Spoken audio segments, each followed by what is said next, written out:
Well, Paulie, great to have you back over here. Big fight week. Liam Smith, Chris Eubank Jr., repeat or revenge. What are you expecting on Saturday night? First of all, I'm expecting fireworks. So, both of these guys are confident coming in.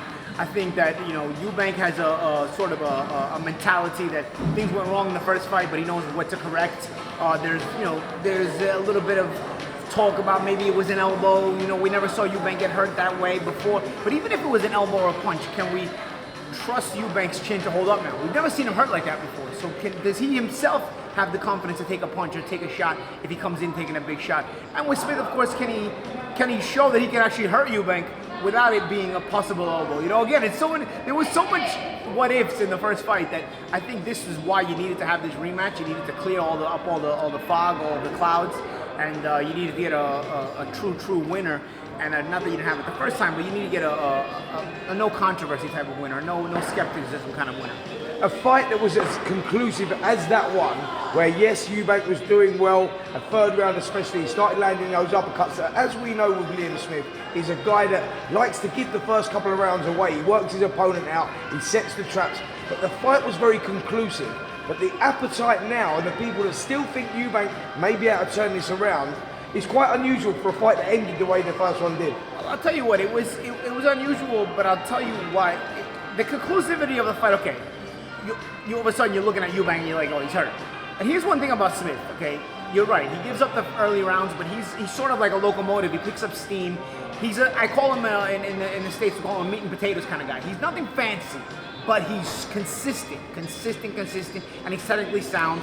And you're not going to get him off you with all the cute stuff. It seems like Eubank was trying to use a lot of that cute stuff, and it may have worked a little bit with Roy Jones, but there's only one Roy Jones. You know what I'm saying? And ultimately, you need the consistency to hold off a Smith. Only the very best are going to beat Smith, right? Because you're going to have to keep that consistency and that technical consistency. If you think all that cutie stuff is going to throw him off, he's just going to stick with it. He's going to kind of keep his nose to the ground and keep working you until he gets his way, which in the fight, it came earlier than expected.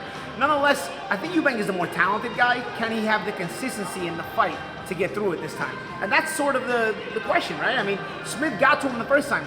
Can Eubank deal with it? I think he's more talented, but can he deal with it? Smith has the resume, Smith has the consistency, and Smith has the mentality that he's knocked him out the first time. Listen, I had an interesting conversation with Bomac, his new trainer now, who he's been with for the best part of 6 weeks or so. I said to Bomac, what can you change at this point? What can you implement, and will it confuse him going into the fight? And he says to me, Spence, all we're going to do is go back to basics. We're going to strip it back, and the most important thing is to stay focused for 3 minutes of each round. And that's probably great advice. It's probably great advice, but can you focus for 3 minutes of every round? Because Smith, like you said, picks up steam as you go along each and every round. So now you've got a guy who has the confidence that he knows if he can get to you, he's hurt you the last time. But at the same time, this is a Eubank that I never saw get hurt like this in my life before. I mean, I was like, what happened to this guy? Do we really have a definitive answer until we get in the ring? Because we're going to say, oh, Eubank's got a great chin. I mean, nothing's going to hurt him. But then you're going to think, is there any sort of residual effect from the last knockout? Is he going to be thinking about that when he gets in the ring? You don't know that. I'm not a mind reader. I can break down the technicality of it, but I'm not a mind reader. Paulie, you will know this better than anyone. Father Time catches up with fighters. Is he that old?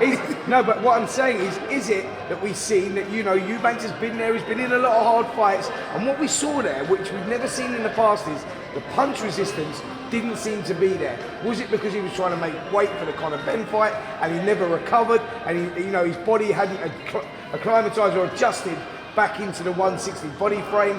I mean, there's a number of reasons that could have been the punch resistance wasn't there.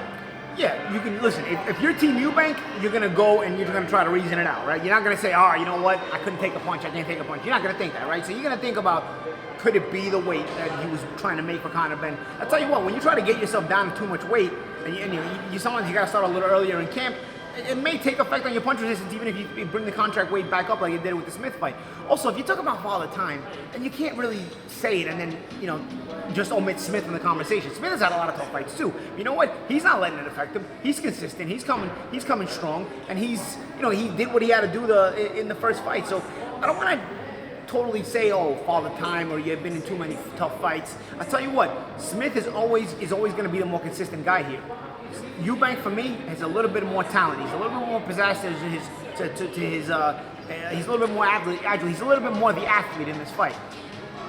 Can Bo Mack sort of bring it together? I mean, that's sort of the thing, because if you can bring Eubank's talent with Liam Smith's consistency, and if Eubank can bring that consistency with his talent, I think he can come out on top. If there's no consistency there, Smith is going to put him in some really difficult positions again, because again, Smith is a guy who's been a world champion. He's got the past win over Eubank in the last fight. These are all things that mentally he's banking on in this fight, that he's going to be thinking to himself, even if I've got to get through some difficult moments, I got through some difficult moments the first time, and then I got him out of there. So Eubank is not going to be able to depend on early success like the last time, because he realizes, you're going to realize the Smith consistency is eventually going to try to get you to grind down, get you to wear down. So it's going to come down to, what is it going to come down to? It's going to come down to Eubank needing to be more talented, better, and consistent. And that's where Bo Mack has to come in and make the difference. Interesting, I spoke to Eubank earlier and I said to him, listen, how are you feeling going into this one after, the last fight? How do you turn it around? How do you get rid of those demons from the first fight? And he said, this is the first time he's actually felt like he's been backed into a corner. His back's up against the wall. The first time, actually, he's felt a bit of pressure on his shoulders. That's an interesting thing. Well, I mean, I feel like if you're Chris Eubank, Eubank, it may bring the best out.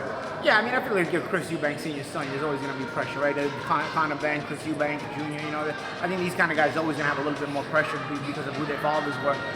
But, I don't know, man, I feel like there's more pressure now. I mean, this is kind of like do or die here, and let's face it, Smith, it's a domestic battle, but Smith has also been a legitimate world champion. He's held a major world title. Eubank has not. If Eubank is going to live up to the promise now, he's got to beat a guy like Smith, not just because it's a big domestic rivalry and a big domestic rematch, because this is also an ex-major world title holder. He's been in the ring with Canelo. He's done a lot in his career.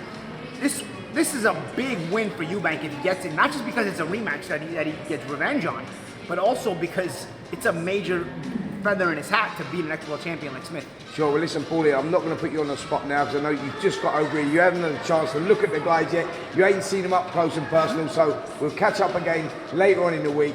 Thanks a lot. You got it.